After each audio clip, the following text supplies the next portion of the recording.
자, 오늘이 대림절 셋째 주이고 이제 곧 성탄절이 가까이 옵니다. 이스라엘에는 성탄절이 있을까요? 예수님께서 태어나시고 거기서 사역하셨던 이스라엘 땅 성탄절이 있을까요? 있기도 하고 없습니다. 메시아님 미래. 자, 예수님께서 태어나신 베들레헴에는 성탄절이 있을까요? 네, 있습니다. 감사하게도 베들레헴하고 나사렛 두 곳에서는 성탄절이 있습니다. 자, 이게 베들레헴 크리스마스, 그러니까 12월 24일 이브 때 모습입니다. 저쪽에 건너편에 있는 게 교회고요, 탄생교회고, 이 앞에 광장에 큰 크리스마스 추리를 놓고 크리스천들 세계 각국에서 오는 사람들이 같이 이제 예배도 드리고, 저희도 이제 이스라엘 있을 때 교인들하고 같이 저희 가서 예배드리고 그랬었어요. 그리고 요건 이제 나사렛. 나사렛에 있는 그 앞에 그 내려오는 교회에서 내려오면 좀 광장이 조금 있어요. 거기다가 크리스마스 추리하고, 요 다음 장면은 이 자정이 딱 됐을 때 축까지 터뜨리고 축하하는 거. 그런데 이 베들레헴과 이 나사렛을 제외한 다른 지역은 어떨까? 성탄절이 없어요. 대신 다른 절기를 지킵니다. 무슨 절기를 지킬까요? 수전절. 요한복음 10장의 수전절로 고백된 절기인데 히브리어는 하누카라고 하는 절기입니다. 자, 그래서 이때쯤 가면 밤에 보면 이런 게 보여요. 우리 이제 이게 가로등인데 가로등이 까매서 안 보이고요. 옆에다 이렇게 장식을 단 거예요. 우리 같은 경우는 시내에 어떻게 합니까? 가로수나 이런 데다가 이렇게 불꽃 이렇게 달잖아요. 추리 비슷하게. 근데 예루살렘인데 예루살렘에서는 이게 수전절 하누카를 상징하는 표식이거든요. 9개짜리 이제 촛대인데 이게 돼 있고, 그리고 이제 그 가정이나 그리고 이제 회당에서는 저렇게 이제 하누카 파티를 엽니다. 그래서 하누카 때 보면 스프가니아고 그래가지고 그 던킨 도너츠 하는 그 도너츠 같은 거 있잖아요. 기름 차고 칼로리 무지하게 높은 거, 그런 것들을 엄청나게 먹습니다. 아무튼 그러고 이제 즐기고요. 자, 요거는 이제 통곡의 벽 앞에 있는 하누카 때 그 모습인데 조금 좀 이따 설명을 드리고요. 자, 제가 이렇게 그 수전절 하누카에 대해서 말씀드리는 이유는 뭐냐면 지금이 하누카입니다, 사실. 이게 유대력은 그 음력 계통이잖아요. 그래서 이제 해마다 조금씩 달라지게 되는데 올해 같은 경우는 지난 월요일에 시작이 돼서 내일 끝납니다. 8일 동안 지키는 절기예요. 근데 제가 이제 이 수전절 하누카에 대해서 말씀드리는 이유가 뭐냐면 지금이 하누카라는 것도 있지만 성탄절과 이 수전절 하누카가 얼마나 유사한지, 얼마나 관련성이 있는지를 우리가 잠깐 볼 필요가 있다고 생각이 들어요. 이 하누카 수전절이 유대력으로 보면 언제냐면 키슬레브월 25일입니다. 들어보신 것 같죠? 키슬레브월. 우리 교회에서는 들어본 적이 있어요. 근데 이 키슬레브월이 음력으로 하면, 양력으로 하면 11월에서 12월 요때 이제 왔다 갔다 걸쳐 있습니다. 그러니까 키슬레브월 25일이라는 얘기는 뭐예요? 12월 25일이라는 뜻이에요. 물론 음력이긴 하지만. 자, 날짜로 보면 어떻습니까? 성탄절과 같죠. 다만 음력이라서 매년 바뀌는 거예요. 요즘 이제 성탄절 그 날짜 문제 때문에 이렇게 문제를 삼는 분들이 있어요. 이교도의 태양신 숭배와 관련이 있다, 그러면서 뭐 비난하는 분들이 있는데 그렇지 않습니다. 초기 교회 때서부터 그 당시에 이 성탄절을 지켰던 그런 관례들이 있고요. 그리고 이제 그 학자들이 연구를 해보면 요 하누카 때와 예수님께서 실제로 태어나신 때하고 거의 일치한다라는 거예요. 그러니까 지금 우리가 양력으로 다만 지켜서 뿐이지 12월 25일이 음력 유대력으로 따지면 거의 맞다라고 생각할 수 있어요. 자, 그것보다도 사실 그것보다도 이 의미 면에서 더 이제 하누카 성탄절이 이제 비슷한데, 하누카는 제가 한번 말씀드렸죠. 우리 성경 지리 시간에 오후 성경 강좌 때 한번 말씀을 드렸죠. 표정이 된 것 같기도 하고 아닌 것 같기도 하고 제가 드렸는데, 그에 대해서 다시 한번 보면 이 역사적인 배경이 주전 2세기죠. 주전 2세기 그 알렉산더 제국으로 쭉 이어지는 거죠. 셀루코스라고 하는 왕조가 이스라엘 땅을 다스릴 때, 정확하게 누구 때죠? 안티오쿠스 4세 때 일입니다. 이 사람이 유대인들을 이제 헬라화하는 정책을 계속했죠. 근데 이제 그거에 따르는 아무래도 이제 정치적인 사람들은 친헬라화 된 사람들도 있고 그보다는 훨씬 많은 사람들은 헬라화 정책에 반대하면서 보수적인 유대교 전통을 지켜왔습니다. 이런 이제 갈등이 이미 있었어요. 그런 가운데서 이 안티오쿠스 4세가 로마와 전쟁을 하게 됩니다. 그 당시만 해도 로마가 이제 신흥 이제 강국이었는데 로마를 너무 만만하게 봤죠. 그래서 전쟁을 해서 어떻게 됐습니까? 졌어요. 지고 나서 어마어마한 배상금을 물게 됐습니다. 근데 그 돈이 나올 데가 없는 거예요. 그러니까 자기 땅에 있는 다른 이제 피지배 민족들의 성전 금고를 약탈하거나 거기 이제 사제들하고 이제 그 짜고 이렇게 돈을 빼내린다 이런 거였어요. 그러니까 예루살렘 성전도 어땠을까요? 대제사장과 짜고 금고를 약탈하거나 그러니까 짜고 하거나 그냥 이제 탈취하고 그러다 보니까 어땠습니까? 유대인들이 반발이 심해졌어요. 자, 이런 가운데서 자, 유대인들은 다른 사람들에 비해서 이 헬라화 정책에도 따르지 않고 또 이제 자기 이런 정책에 대해서도 아주 노골적으로 반발을 하다 보니까 이 안티오쿠스 4세가 강압적인 정책을 피게 됩니다. 그게 뭘까요? 아예 유대교를 말살하는 정책을 폈어요. 자, 유대교를 말살하려면 어떻게 될까요? 일단은 안식일을 지키지 못하게 합니다. 우리라면 주일날 교회는 안 됩니다. 그리고 이제 6월절이라는 절기들 다 폐지. 그리고 율법 사본 있잖아요. 성경 사본들 다 폐기하라. 그리고 어린이들 할례 금지. 그리고 이제 그 그리스 신화에 나오는 그 신들 있잖아요. 그 신전들이 이스라엘 땅 곳곳에 세워지고 거기에서 부정한 짐승들이 제물로 바쳐지게 됩니다. 그리고 모든 유대인들은 돼지고기를 먹을 거예요. 우리가 좋아하지만 그들에게는 아니잖아요. 그리고 이 모든 것 중에 하나라도 어기면 사형 처했다고. 자, 이런 가운데서 그 끝을 본 게 뭐냐면 주전 167년 12월이었어요. 그 167년 12월에 제우스 신의 제사가 예루살렘 성전에 도입이 됩니다. 그러니까 성전 안에다가 제우스 신상을 집어넣습니다. 그리고 번제단이 있지 않습니까? 번제단에다가 돼지를 잡고 돼지 피를 뿌린 거예요. 이거 뭡니까? 성전을 더럽힌 사건. 자, 지금까지 계속 눌려있던 유대인들이 어땠을까요? 성전을 건드렸어요. 터졌어요. 그래서 곳곳에서 이제 그 무장 공기가 이제 일어나게 되는데 그 중에 주도적이면서 성공한 게 뭐냐면 유다 마카비 전쟁입니다. 유다 마카비라는 사람의 가족이 주도가 돼서 전쟁을 이끌었는데 예루살렘을 탈환을 했어요. 자, 예루살렘을 탈환하고 제일 먼저 한 게 뭘까요? 더럽혀진 성전을 다시 정화하는 이 작업이에요. 자, 제우스 제2에 쓰여졌던 기구들을 다 철폐하고 더럽혀진 재단이 더럽혀지기가 어떻습니까? 아예 부셔버리고 새로 짓고. 자, 그러면서 성전이 모독된 날로부터 성전 정화 작업을 했는데 그로부터 꼭 3년째 되는 날이었어요. 정확하게 164년 주전 164년 12월 정확하게는 유대력 키슬레브월 그러니까 12월이죠. 그때 25일에 이 큰 기쁨의 축제를 하면서 성전을 재봉헌하게 됩니다. 그게 하누카예요. 그래서 성전을 재봉헌했다라는 의미, 하누카라는 게 사실 봉헌이라는 뜻이거든요. 그래서 봉헌절이라고도 하고 그리고 이제 성전을 깨끗하게 해서 재봉헌했잖아요. 그러니까 우리 성경은 뭐라고 번역을 했습니까? 하누카를 깨끗하게 해서 다시 드렸다.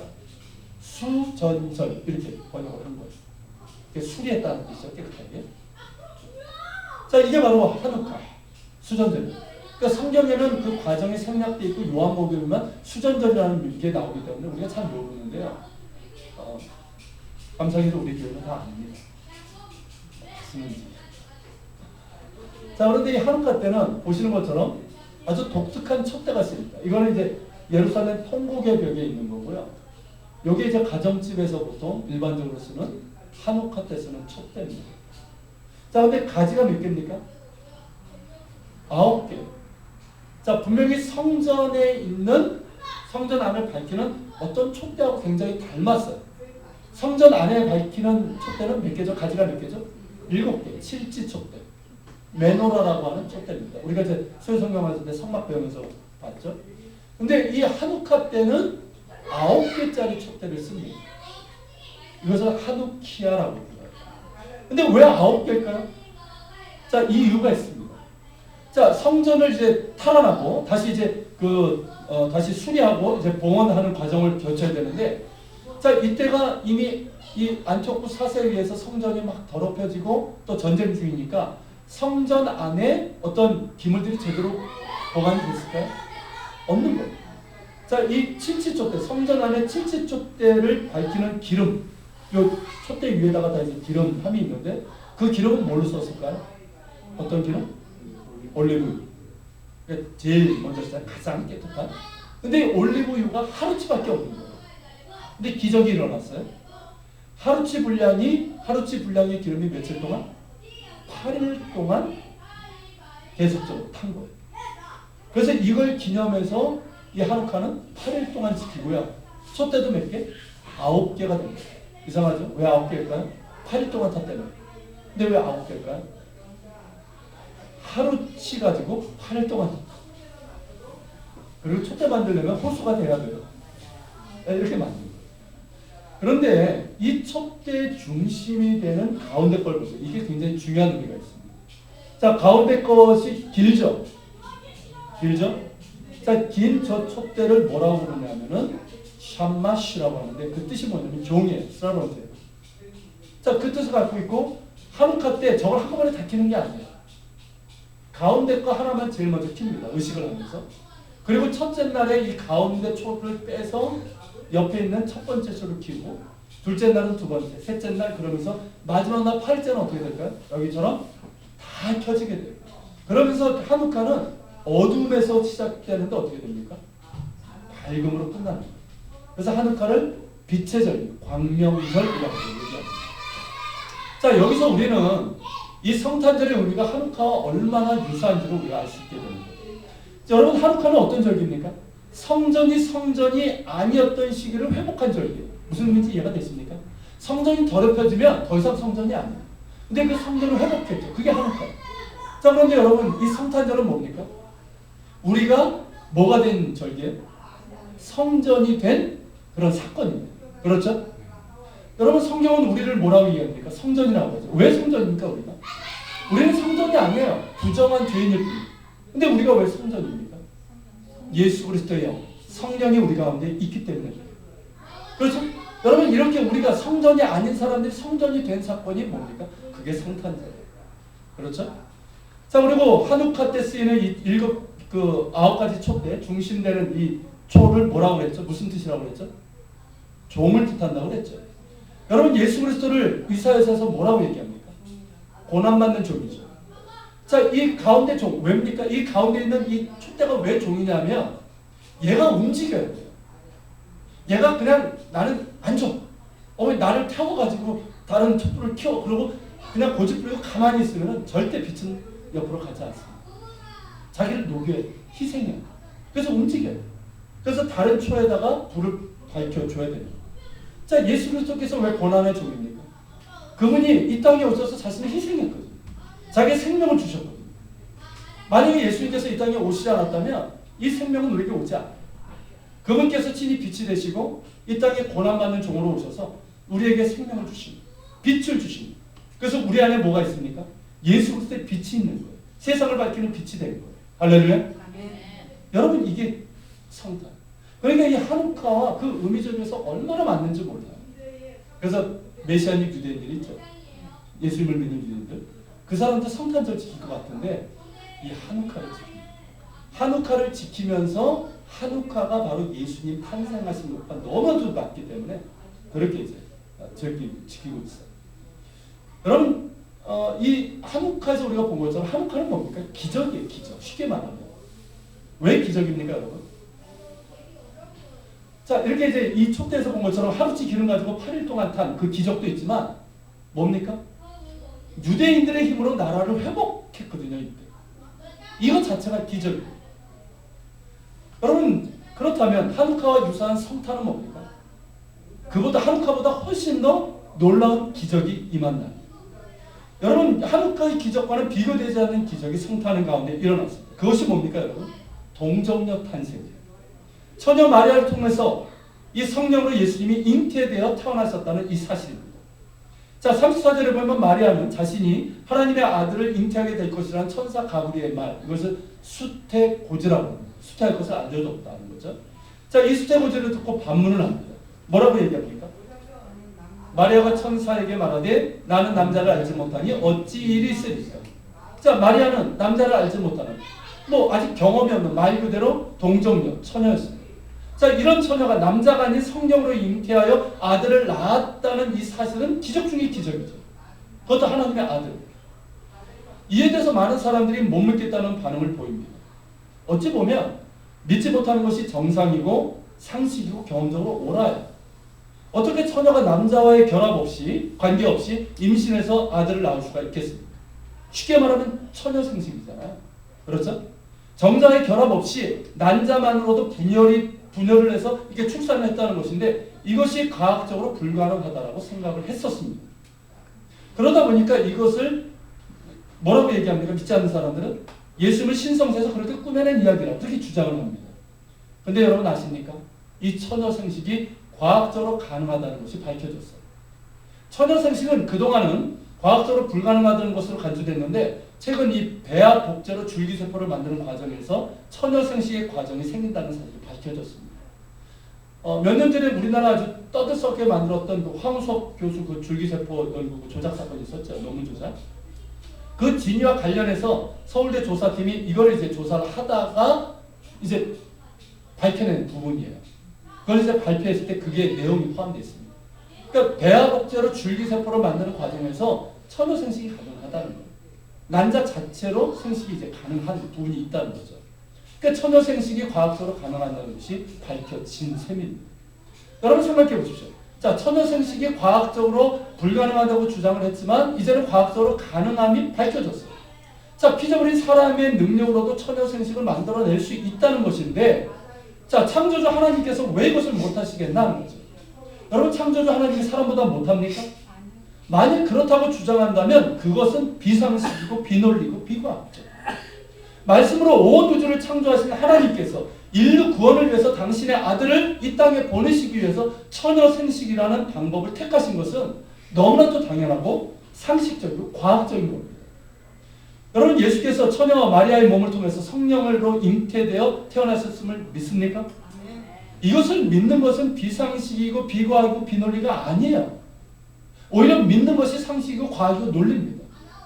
자, 하나님의 아들이 인간의 몸을 입고 오시는데, 자, 죄인인 남자의 결합을 통해서 오실 수는 없는 거예요. 만약에 남자와의 결합해서 이 땅에 오셨다면 예수는 뭡니까? 그냥 사람이에요. 그냥 죄인일 뿐이에요. 죄인이 죄인을 구원할 수 있습니까? 아니에요. 만약에 예수님이 그랬다면 십자가에 달리신 건 그냥 죄인으로서 자기 죄값으로 죽은 거예요. 죄인으로서는 사람을 구원할 수 없어요. 죄인을 구원할 수 없어요.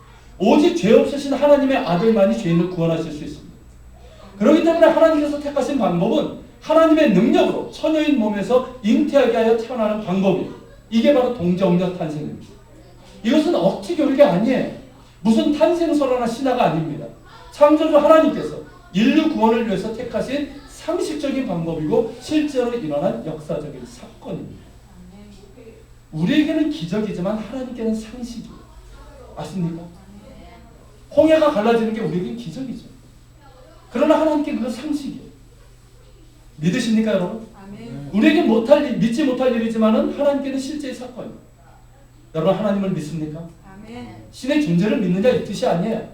하나님을 믿습니까? 아멘. 그렇다면 그분의 상식적인 역사를 믿으십시오. 아멘. 우리의 그 작은 머리로 이해되는 상식에 머물지 말고 그 이해를 뛰어넘고 상식을 뛰어넘고 논리를 뛰어넘고 경험을 뛰어넘는 하나님의 역사를 믿으십시오. 아멘. 이 믿음이 여러분들을 구원의 길로 이끄는 겁니다. 아멘.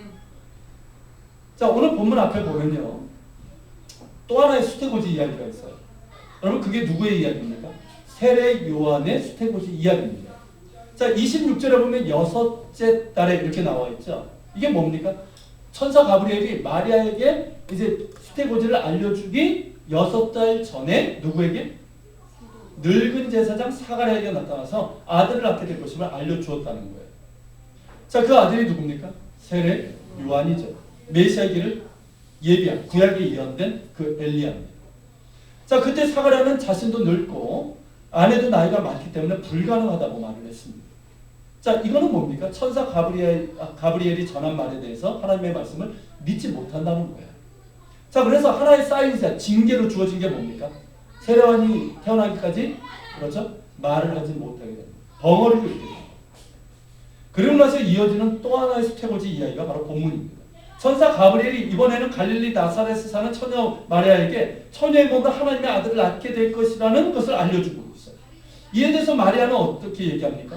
나는 남자를 알지 못하는 처녀임을 말하지만 그는 천사 가브리엘의 말을 그대로 받아들입니다. 여러분 여기서 생각해 보십시오. 누가 더 받아들이기가 어려웠을까요? 나이가 늙을 때까지 자식이 없었던 늙은 제사장 사가랴일까요? 처녀 마리아일까요? 제사장 사가랴와 그의 아내는 나이가 늙었습니다. 그리고 그때까지 자식이 없었다는 말은 생리적으로 보면 임신 불가능하다는 뜻이에요. 그의 아내가 이미 폐경기에 들어선 지 오래고 자녀를 낳았다면 모를까 아직도 낳지 못한 상태이기 때문에 더더욱 이건 불가능한 일이에요.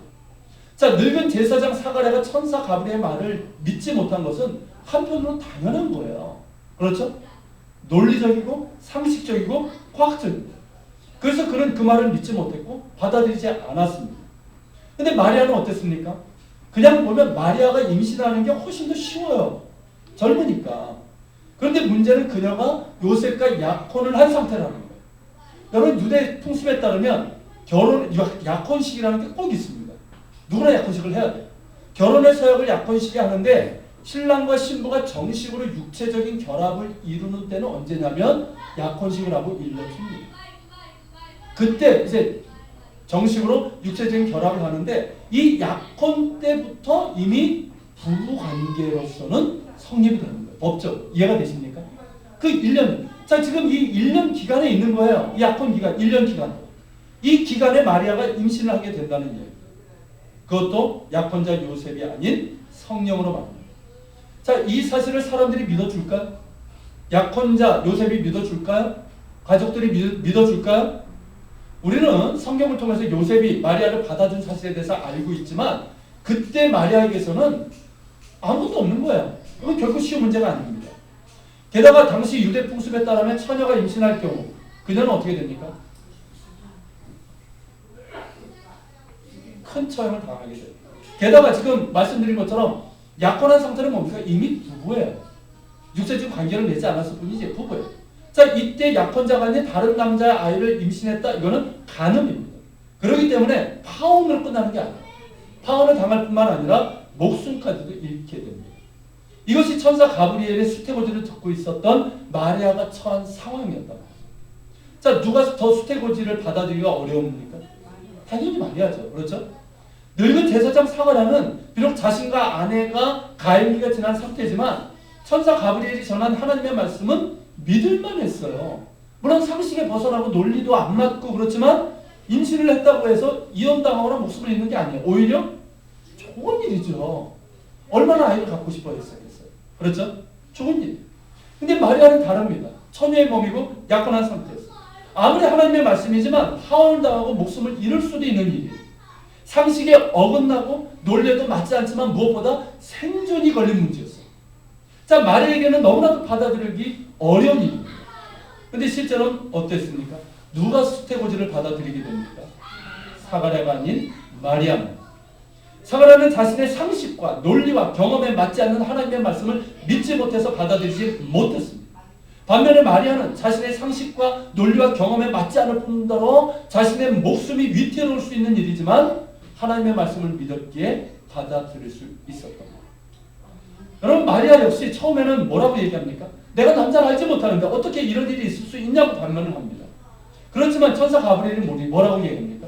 내 친척 엘리사벳도 늙었지만 아들을 배웠는데 이런 하나님의 말씀대로 된 것이다 라고 하면서 대저 하나님의 모든 말씀은 능하지 못하심이 없느니라고 했습니다. 그러자 이 말을 들은 마리아가 뭐라고 얘기합니까? 주의 여종이니 말씀대로 내게 이루어지이다 하면서 하나님의 말씀을 믿음으로 받아들이게 됩니다. 여러분 여기서 사가랴와 마리아의 차이가 뭡니까? 바로 믿음이에요. 사가랴는 제사장이라는 신분임에도 불구하고 하나님의 말씀과 능력을 믿지 못했어요. 반면에 마리아는 어렸고요. 또 그 당시 여성은 남성처럼 그렇게 교육을 제대로 된 이게 양질의 교육을 받지 못했어요. 가정에서 그냥 어머니께 교육을 받은 정도예요. 자, 성경에 대해서도 그렇게 잘 알지 못해요. 그렇지만 하나님의 말씀과 능력을 믿었단 말이죠. 그 믿음의 차이가 이런 순종의 차이로 나타나는 거예요. 그럼 믿음은 순종이에요. 믿음의 증거가 뭔지 아십니까? 순종이에요. 다른 거 아니에요. 자, 내가 하나님을 믿는다. 자, 여러분들이 하나님을 믿는다. 하나님의 말씀을 믿는다는 증거가 어디에서 찾을 수 있습니까? 여러분들에서 직분에서 찾을 수 있습니까? 뭐 권사 안수 집사면 자동적으로 그 믿음을 찾을 수 있습니까? 아니에요. 말씀을 많이 알면, 신앙 용수가 오래되면, 만약에 그렇다고 한다면 사가라가 훨씬 낫죠. 제사장 특집뿐이고 여러분 태어날 때서부터 그 사람, 뭐 마리아도 그렇겠지만 어쨌든 말씀을 많이 아는 사람. 근데 여러분 누가 정말 제대로 된 믿음을 보였습니까? 마리아예요. 여러분 하나님을 믿는다. 말씀을 믿는다는 것은 우리의 직분 신앙 연수, 말씀을 많이 아는데 이런 데서 찾을 수 있는 게 아니에요. 순종에서 찾을 수 있어요. 하나님의 말씀과 뜻을 순종하는 것이 하나님을 믿는 증거예요. 그것이 하나님의 말씀이고 하나님의 뜻임을 알매도 불구하고 받아들이지 않고 순종하지 않는다? 이것은요 불순종의 차원이 아니라 불신앙의 문제. 아십니까? 이건 불신앙의 문제. 믿지 않는 거예요. 입으로는 믿는다고 하지만 실제로 믿지 않는 거예요. 여러분 사무엘상 15장 22절 23절에서 하나님께서 뭐라고 얘기하십니까? 같이 읽겠습니다. 여호와께서 번제와 다른 제사를 그의 목소리를 청종하는 것을 좋아하신 것 같이 좋아하시겠나이까. 순종이 제사보다 낫고 듣는 것이 순양의 기름보다 나으니 이는 거역하는 것은 점치는 죄와 같고 완고한 것은 사신 우상에게 절하는 죄와 같으니라. 자, 누구에게 한 말입니까? 누가? 선지자 사무엘이 사울왕에게 한 말. 사울왕이 왜 이 말을 했습니까? 맨날 입을 열면 뭡니까? 순종하겠다고 하는 거예요.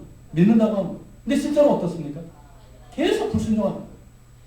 자, 이 불순종을 밥 먹듯이 하는 사울왕에게 한 말입니다. 이는 곧 하나님의 진노의 말씀이에요. 여러분 하나님께서 원하시는 게 뭡니까? 번제입니까? 순양의 기름입니까? 요즘으로 하면 뭔지 아세요? 화려한 어떤 종교 의식이에요. 예배 그리고 헌금이에요. 하나님께서 이런 것들을 무시하거나 거절하는 게 아니죠. 그러나 순종이 없는 예배라는 거예요. 순종이 없는 거예요. 아무리 그 자리에 있으면 뭐합니까? 순종이 없는데. 그리고 하나님께 뭐 예물을 드린다고 하는데 하나님의 말씀에 대한 순종이 없어요. 이런 거 싫으시다는 거예요. 그러면서 하신 말씀이 뭡니까? 거역하는 것. 즉 하나님의 말씀과 뜻을 거역하는 것은 뭐와 같다? 점치는 죄와 같다. 무당이 가는 거하고 무슨 차이가 있냐 이 뜻이에요. 자, 그리고 하나님의 말씀이 주어졌음에도 불구하고 마음을 완고하게 해서 받아들이지 않고 거역하는 것은 우상에게 절하는 죄와 같다라고 말씀하셨어요. 여러분 여기서 밑줄 친 완고하다고 그러고 있죠. 완고하다. 마음이 완고하다. 여러분 이게 무슨 뜻인지 아십니까? 우리는 완고하다 그러면 어떤 의미로, 한자 의미로 알아듣잖아요. 그래서 이제 고집 부리는 거, 마음을 이제 닫는 거, 거절하는 거, 그런 이제 완고함, 그런 걸 생각합니다. 근데 여러분 이 원어 히브리어로 쓰인 이 아멘이라는 단어인데 이 단어의 원뜻이 뭔지 아십니까? 의도적으로 무엇으로부터 구별해내는 거예요. 자, 의도적이에요. 의도적으로 무엇으로부터 구별해내는 것, 이게 완고함이에요. 자, 쉽게 하면 이겁니다. 자, 내 앞에 두 가지가 놓여져 있어요. 하나는 하나님의 뜻, 하나님의 말씀이 있습니다. 그리고 다른 하나는 뭘까요? 내가 원하는 거예요. 내 상황, 내 상식, 내 논리, 내 경험. 자, 이 둘 중에서 의도적으로 뭘 밀어내는 거예요? 하나님의 말씀과 뜻은 밀어내는 거예요. 그러면서 내가 원하는 것, 내 상황에 맞고 내 상식에 맞고 내 논리에 맞고 내 경험에 맞는 것들을 의도적으로 구별해내고 택하는 거예요. 이게 완고함이에요. 이해가 되십니까? 자, 하나님의 말씀과 내 상황이 있어요. 내 상식이 있고 내 경험이 있어요. 그런데 이 둘 가운데서 의도적이에요. 이건 의도적이에요. 의도적으로 하나님의 말씀을 밀쳐내는 거예요. 그러면서 내 상황, 내 상식, 내 논리, 내 경험을 따르는 거예요. 이게 완고함이에요. 하나님의 뜻과 내 이익이 있어요. 근데 내 계산, 내게 유익이 되고 이롭다고 생각되는 것을 놓고 하나님의 뜻은 적당히 무시하고 내 이익, 내 계산, 내게 유익하다고 생각되는 것을 따르는 거예요. 이게 완고함이에요. 우리가 너무나도 쉽게 하는 이 일들이 바로 완고함이라고. 그렇지 않습니까? 얼마나 많이 이렇게 합니까 우리가? 하나님의 말씀 모르는 게 아니에요. 물론 잘 모를 수 있어요. 잘 모를 수 있지만 아예 모르는 게 아니에요. 지금 나에게 원하시는 하나님의 뜻 모르는 게 아니에요. 다는 뭐 아는 건 아니지만 아주 모르는 건 아니에요. 그런데 어떻습니까? 하나님의 말씀을 택합니까? 하나님의 뜻을 따릅니까? 그렇지 않단 말이죠. 자꾸만 하나님의 말씀을 밀쳐내요. 하나님의 뜻을 외면합니다. 내 상황으로 밀쳐내고 내 상식으로 외면하고 내 경험으로 거절하고 내 유익으로 타협을 해요. 이게 바로 완고함이에요. 이 완고함이 하나님 앞에서는 사실 우상에게 절하는 죄와 같다는 거예요. 꼭 우상 앞에 절해야지만 우상 숭배가 아니라는 뜻입니다. 바로 이런 완고함이 우상 숭배 똑같은 죄라는 거죠. 무서운 여러분, 이러한 죄를 우리가 너무나도 쉽게 행하고 있단 말이죠. 그렇지 않습니까, 여러분? 이 시간 우리에게 회개의 영이 임하기를 소원합니다. 자신의 완고함을 깨닫고 하나님 앞에 회개하는 순결한 영이 임하기를 소원합니다. 그래야 되지 않겠습니까? 우리가 하나님을 믿는다고 하는데 이런 완고함을 가지고 어찌 믿는다고 할 수 있겠어요? 그리고 새롭게 결단할 수 있기를 바랍니다. 이제 더 이상 하나님의 말씀과 내 유익 사이에서 의도적으로 하나님의 말씀을 밀쳐내면서 내 이익을 택하지 않기를 바랍니다. 더 이상 하나님의 뜻과 내 상황, 내 상식, 내 논리, 내 경험 사이에서 하나님의 뜻을 거절하고 외면하고 타협하지 않기를 바랍니다. 더 이상 하나님의 말씀과 뜻 앞에서 완고한 마음을 갖지 않기를 바랍니다. 여러분, 우리가 의도적으로 의도적으로 해야 될 구별은 뭐냐면 내 유익이 아니라 하나님의 말씀이에요. 그렇죠? 우리가 의도적으로 취해야 될 선택은 내 상황, 내 상식, 내 논리, 내 경험이 아니라 하나님의 뜻이고 하나님의 말씀입니다. 정말 그렇게 할 수 있는 우리가 될 수 있기를 축복합니다. 여러분, 교회에서 상식이 통해야 됩니다. 제가 이제 상식 얘기했잖아요. 여러분, 교회에서 상식이 통해야 됩니다. 어떤 때 통해야 될까요?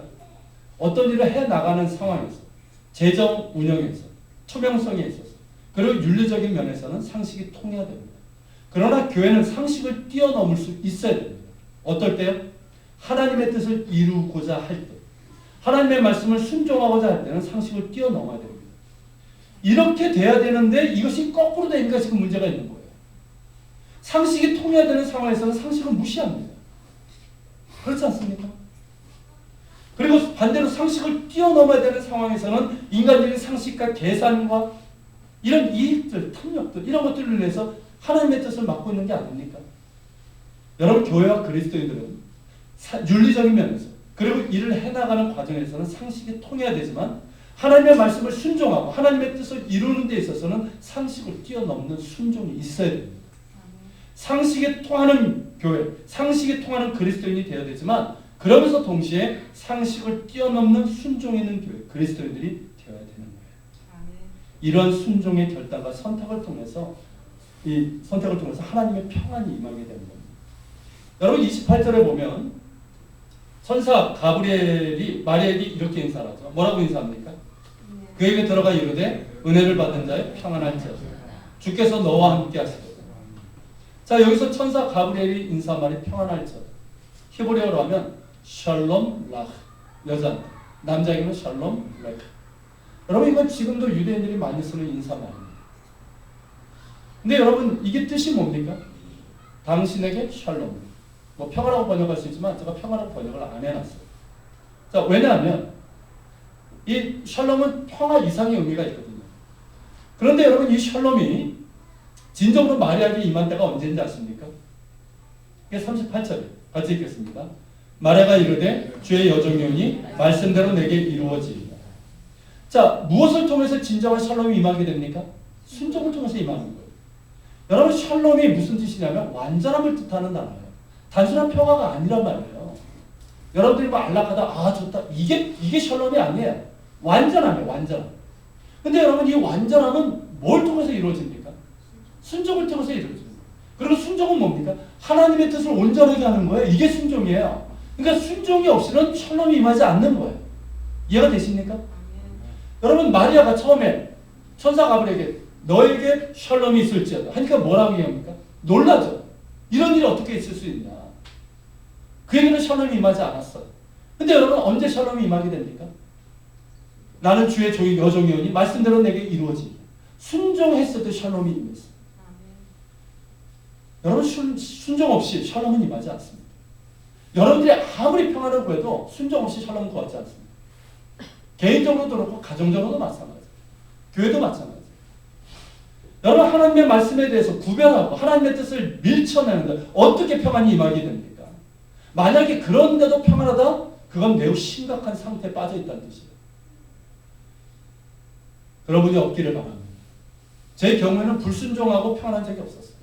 하나님의 말씀을 밀어내고 취사 선택하면서 제가 샬롬을 누렸던 적은 한 번도 없었어요. 그러나 순종했어요. 뭐 저희도 똑같지 않습니까? 여러분들도 똑같아요. 저희도 하나님의 뜻과 하나님의 말씀과 제 상황, 제 논리 이게 있어요. 이 가운데 있으면 저도 굉장히 괴로워요. 그때 여러분 제가 선택하는 게 뭔지 아십니까? 씨름하는 게 하나님의 말씀이에요. 요즘도 그럽니다. 그렇게 여러분 하나님의 말씀에 순종하고 그랬을 때 저에게 샬롬이 임하게 돼요. 여러분들도 마찬가지라고 믿습니다. 여러분들의 이해와 상식을 뛰어넘는 순종을 들으십시오. 하나님의 말씀과 하나님의 뜻 그리고 여러분들의 논리, 경험, 여러분들의 상식이 있어요. 환경이 있어요. 그 가운데서 뭘 택할 겁니까? 밀쳐내지 마십시오. 밀쳐낼 때 하나님의 말씀을 밀쳐낼 때 하나님의 뜻을 밀쳐낼 때는 절대 샬롬이 임하지 않습니다. 하나님의 말씀을 택하십시오. 여러분들의 이해와 논리와 상식이 안 맞더라도 뛰어넘는 순종을 하나님께 드리시길 바랍니다. 그럴 때 모든 지혜가 뛰어난 하나님의 샬롬이 그리스도 예수 안에서 여러분들의 마음과 생각을 지켜주실 겁니다. 이 은혜의 축복을 누릴 수 있기를 축원합니다. 여러분 하나님의 구원 계획은요. 어떤 사람을 통해서 이루어지게 됩니까? 이해와 상식을 뛰어넘는 순종을 드리는 사람들을 통해서 이루어지는 거예요. 하나님께서 그 사람을 찾으신 거예요. 지금 당신의 구원 계획을 이루시길 원하시는데 그런 사람을 찾으시는 거예요. 이스라엘 땅에 그런 사람이 누가 있었습니까? 그가 마리아. 이름은 없었어요. 유명한 사람도 아니에요. 어렸어요. 그 당시에 사회적인 약자인 여성이. 근데 그에게는 뭐가 있었습니까? 순종의 믿음이 있었어요. 자신의 이해와 경험과 모든 논리를 뛰어넘는 순종을 하나님께 드릴 수 있는 믿음이 있었어요. 그를 통해서 하나님의 구원 역사가 이루어집니다. 여러분 마리아뿐입니까? 여러분 성경에 있는 모든 인물들을 보세요. 그리고 여러분 기독교 2000년의 역사 속을 보세요. 모든 믿음의 사람들이 어땠습니까? 똑같았어요. 단순한 믿음이 아니에요. 자신의 이해와 논리와 상식을 뛰어넘는 순종을 드렸던 이 믿음, 순도 높은 이 믿음, 이 순종의 믿음을 통해서 하나님의 역사가 이루어져 갔습니다. 여러분 우리 역시 이 대열에 합류할 수 있기를 바랍니다. 여러분 우리 믿음이 전부 다 하나님 보실 때 순도 높음으로 순종의 믿음이 될 수 있기를 바랍니다. 그래서 우리가 하나님의 역사를 이루고 그래서 그럴 때 우리 가운데 하나님의 샬롬뿐만 아니라 하나님의 역사에도 우리가 동참할 수 있는 복된 인생이 될 수 있기를 주님으로 축원합니다. 같이 기도합시다. 자, 이 시간 말씀을 기억하면서 기도합시다.